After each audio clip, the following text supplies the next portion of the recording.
ठाण्यातील पूरस्थिती आटोक्यात आणण्यासाठी महापालिकेचा आराखडा. पूरस्थिती आटोक्यात आणण्यासाठी पालिका आराखडा तयार करणार आहे. हा आराखडा तयार करण्यासाठी council on energy, environment and water या संस्थेची निवड करण्यात आली आहे. या संस्थेने गेल्या 6 महिन्यांपासून महापालिका, पर्यावरण विभाग, आपत्ती व्यवस्थापन विभाग, सार्वजनिक बांधकाम विभाग आणि शहर विकास विभागाच्या मदतीनं प्राथमिक आराखडा तयार केला असून या आराखड्याची प्राथमिक रूपरेषा ठाणे पालिका आयुक्तांकडे सादर करण्यात आली आहे. अतिवृष्टीच्या काळात सखल भागात साठणारे पाणी, पावसाच्या पाण्याला खाडीत जाण्यापासून होणारा अडथळा, पालिका क्षेत्रातील पर्जन्य जलवाहिनींचे जाळे, नाल्यातील कचरा यामुळे वेगवेगळ्या भागात मोठ्या प्रमाणावर नुकसान होऊन पूरस्थिती निर्माण होते.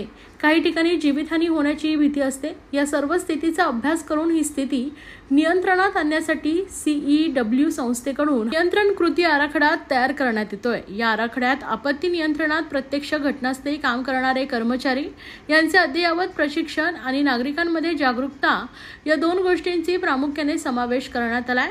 पावसाळ्यादरम्यान आपत्तीचा इशारा मिळाल्यानंतर जलद गतीनं त्या आपत्तीचा सामना करण्यासाठी या आराखड्याची मदत होणार असल्याचं पालिका आयुक्त सौरभ राव यांनी सांगितलंय.